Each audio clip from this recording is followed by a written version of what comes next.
Kidney cancer, otherwise known as renal carcinoma, most often begins in the tubule tissues of the kidneys when the epithelial cells in the tubule lining mutate.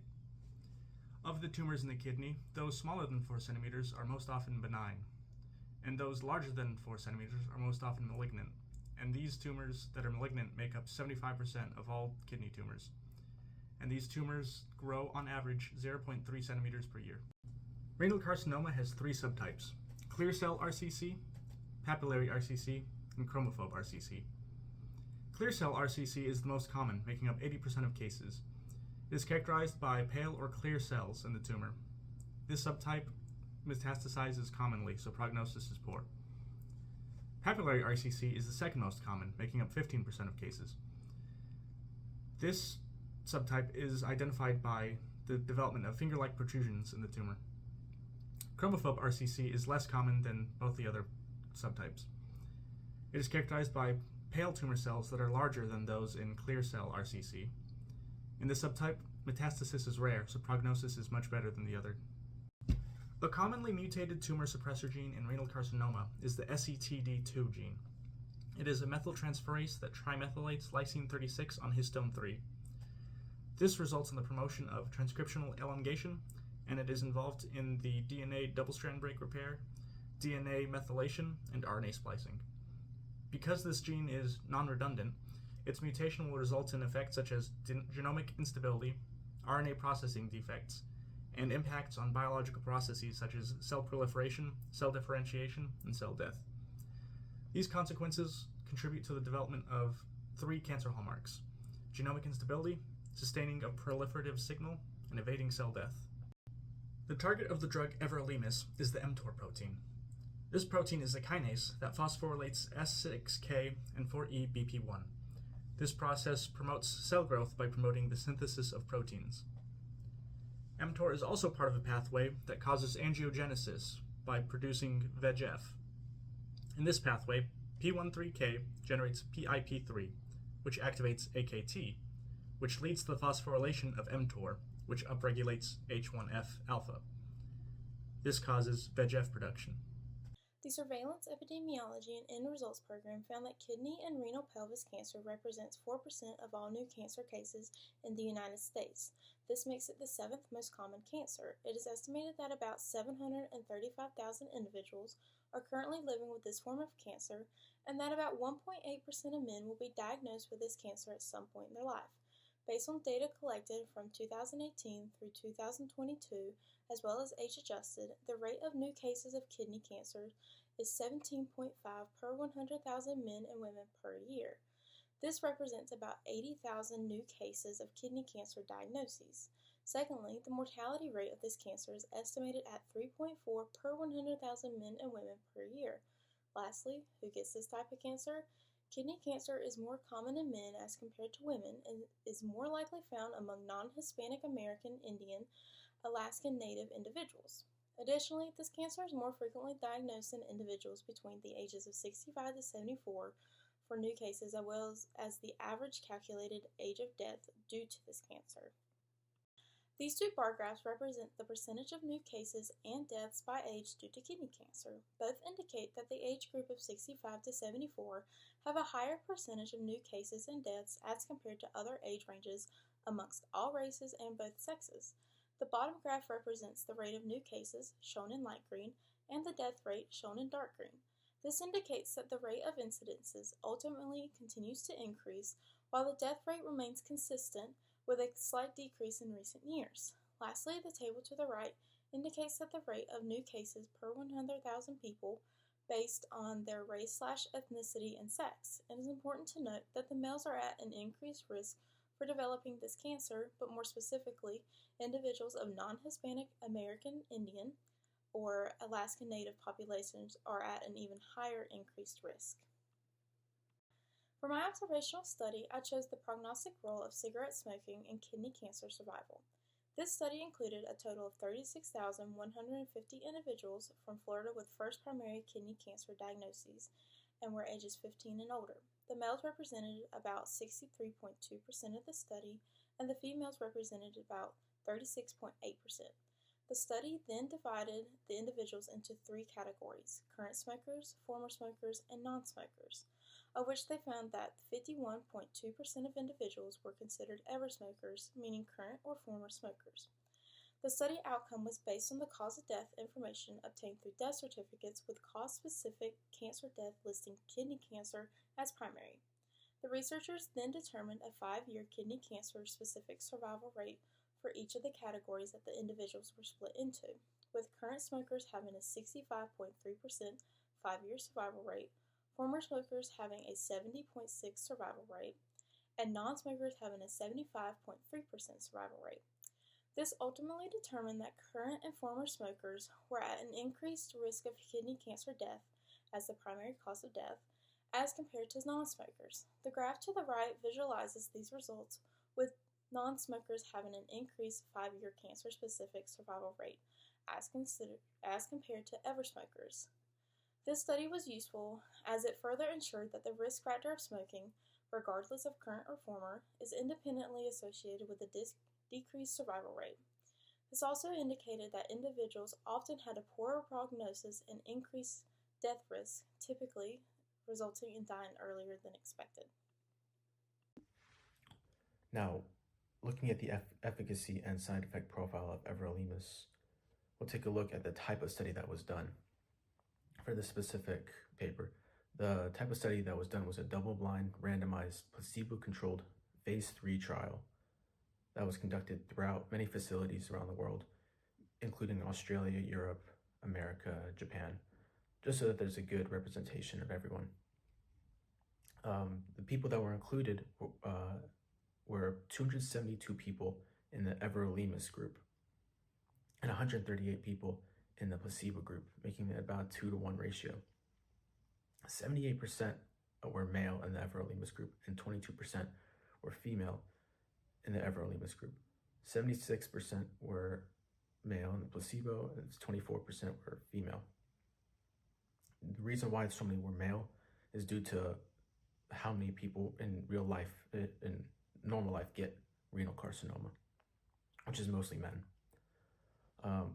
All already had metastatic renal carcinoma and all had already approached certain treatments, previous treatments such as chemotherapy, radiation, specific gene targeting cells. This was their last resort pretty much. And everyone within the trial was 18 years and older already at the time. The main side effects were stomatitis, which is basically like redness and swelling in your mouth, which causes some discomfort. Rash was present, fatigue, diarrhea, and asthenia, which is just general weakness by doing normal activities. However, it is important to note, though, that very few symptoms were grade 3 or over, meaning that they can, if it's over grade 3, they won't really be able to leave their house or have a normal functioning life. It's good, though, that this drug, most of people didn't experience any symptoms over grade 3. They can live their normal life relatively while having this drug. The risk-benefit analysis was looking at hazard ratio. We found that the hazard ratio was 0.3, which is fairly good considering anything over 1 would be not acceptable. However, in the study, they were looking for anything 0.33 or lower, which it satisfies that. A median progression-free survival was found about 4 months of extra time in the Everolimus group versus only 1.9 months was given in the placebo group. So continuing forward with the efficacy and side effect profile of Everolimus, we look at the cost-benefit analysis. And since Everolimus is a progression-free survival drug, it doesn't shrink tumors. It just stops them. And this comes at a significant cost. It costs about $80,000 per year if you want 1 quality year of life. This is really, the cost the benefit really outweighs the cost only if you're really willing to pay, or if you really want to spend maybe 4 extra months of extra time finalizing something or spending time with loved ones while not having any debilitating side effects. Looking at the magnitude of treatment effect for Everolimus, none of the patients improved their condition. They just stopped their tumor growth or slowed it down, and it bought them extra time for about 4 months. And this trial was actually ended up being terminated partially due to the drug not being able to reduce tumor size, because that's what many drug companies would want, is for tumor size to go down. A side note for efficacy is that people in this trial were actually switched over from the placebo once their conditions started to worsen or as they began to debilitate, and they were moved over to the Everolimus trial, which ended up creating issues with crossover and messing with some of the results. My overall analysis for this is that this drug is good at extending the life of specifically metastatic renal carcinoma patients for an extra 4 months or so, as long as they wish to pay extra money out of pocket if they believe it's worth it. It's to live with 4 months of 4 extra months of quality life.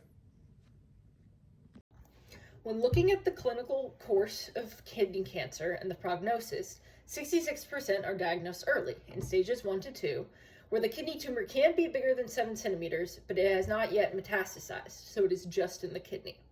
In these cases, there's an 80% 5-year survival rate. However, in the 33% of cases that are diagnosed when the cancer has already metastasized, so stages 3 or 4, there's only a 10 to 20% 2-year survival rate. This is due to many factors. Specifically, there's a lack of available effective treatments for metastasized kidney cancer. And even after a nephrectomy, only about 20 to 50% of patients still will eventually metastasize. The prognosis is only typically 6 to 12 months in these cases as well. Everolimus is one form of treatment for kidney cancer. It is primarily used in metastatic renal cell carcinoma, mainly clear cell renal cell carcinoma, but there is promise with papillary renal cell carcinoma as well, which is a form of non-clear renal cell carcinoma.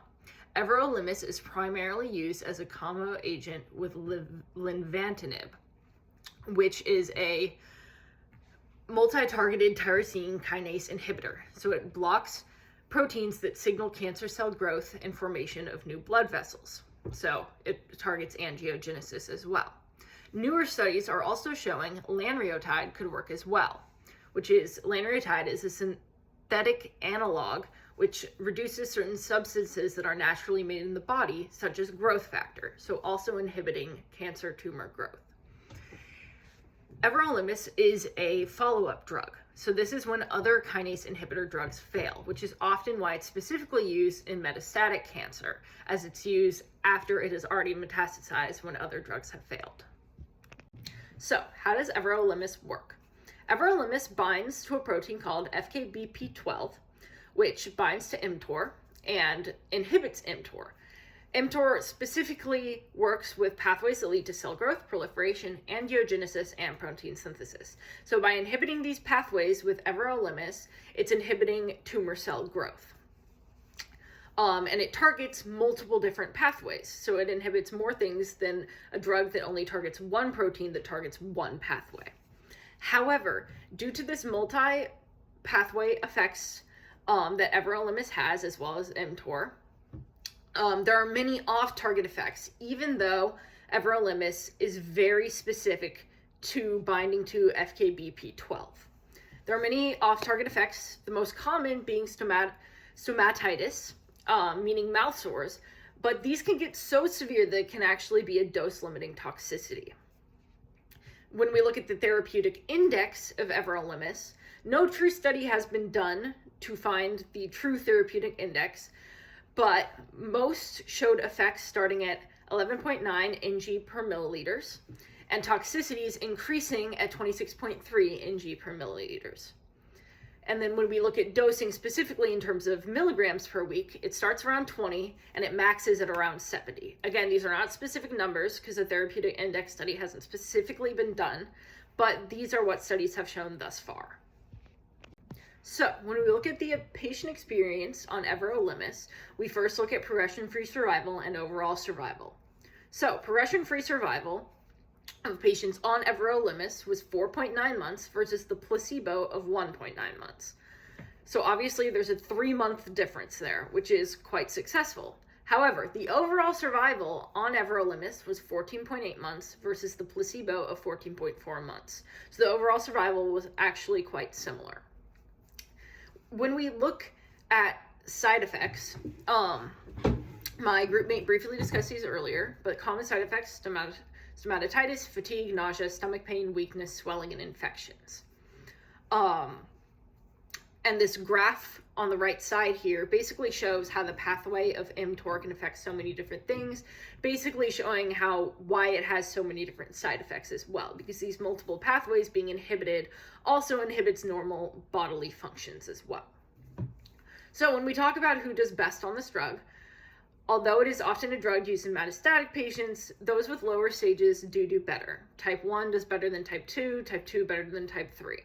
Basically, anything that isn't metastatic will have a better response, but that is often true with a lot of cancer drugs. And in studies, there was no subgroup of human, race, gender, etc., that had evidence of doing better on Everolimus.